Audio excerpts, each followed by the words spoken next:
The most dangerous belief you can have isn't that you're not smart enough, or attractive enough, or successful enough. It's believing this is just who I am.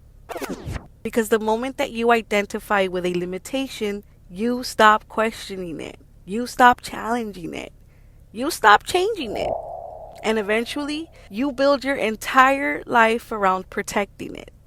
But what if the person you think you are is just a collection of patterns you've repeated long enough to call an identity? Let's slow this down, because this is where most people unconsciously lock themselves into a life they never even chose.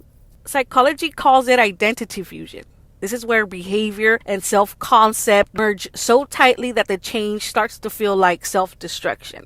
But spiritually, ancient teachings called this something else: the illusion of the self, the Maya, the idea that what you think you are is not what you are, but what you've been conditioned into. And the danger here isn't ignorance, it's familiarity.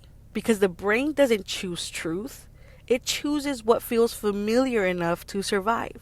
Now, from a neuroscience perspective, your brain is a prediction machine. It's constantly asking you one thing: what version of me keeps my world stable?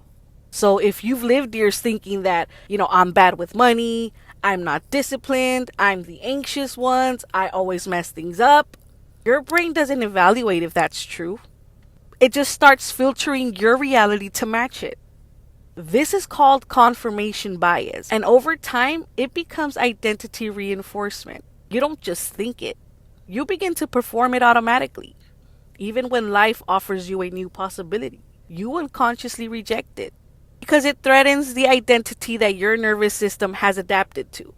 And here's the part that people miss: you don't resist change because you're weak, you resist it because your nervous system thinks it's danger. You see, every major spiritual tradition points to this same mechanism. In Buddhism, it's the false self, right? The idea that I am this fixed identity. In Christianity, talk about the idea of renewing the mind. In Hermetic philosophy, it's the concept that everything is mental.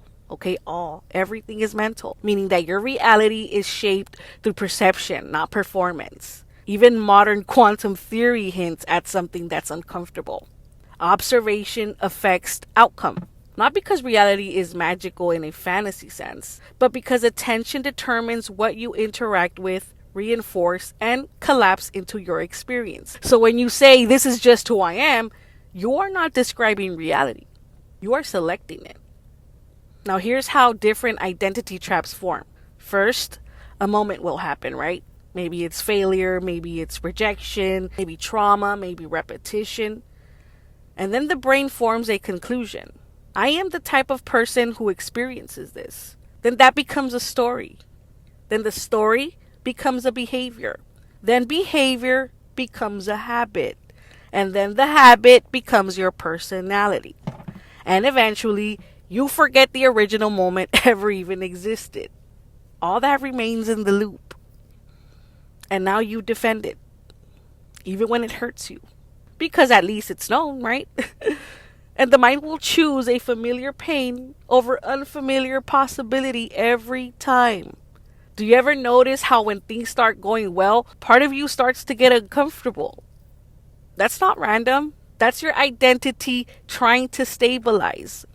Because your nervous system builds a range of self. When you step outside of it, more success, more visibility, more discipline, more love, your system starts to interpret it as instability.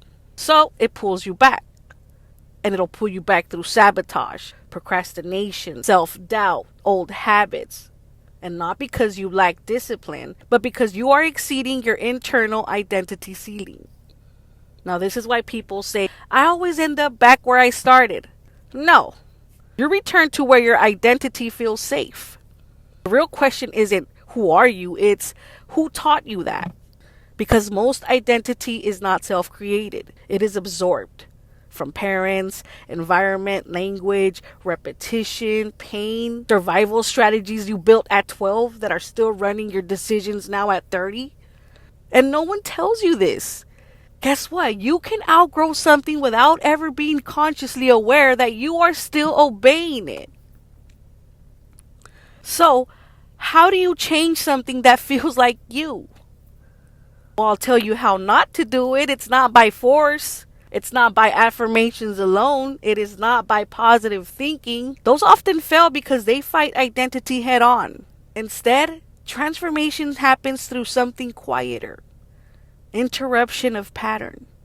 Every identity you have is maintained by repetition. So when you interrupt the repetition, you interrupt the identity. This will look like you doing the thing that you usually don't do, right?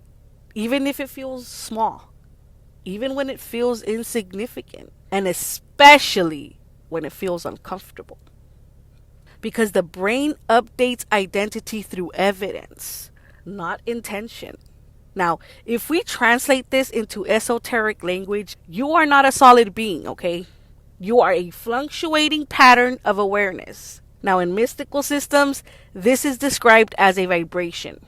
In physics, it mirrors wave states. A wave is not a thing, it is an event happening in space.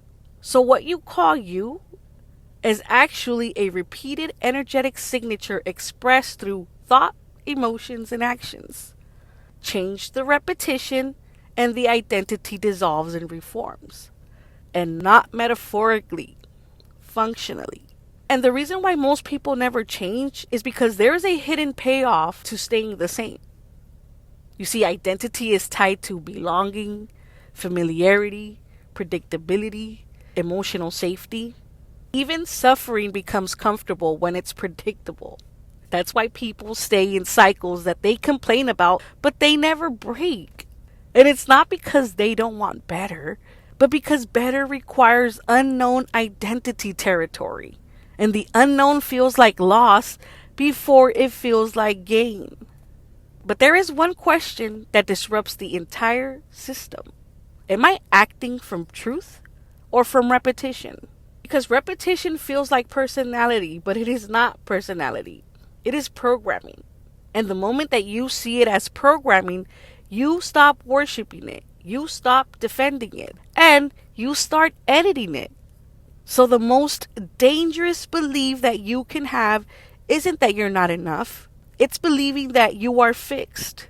Because once you believe that you are fixed, you stop participating in your own evolution. And life becomes something you endure instead of something you shape. But the truth is this: you are not discovering who you are.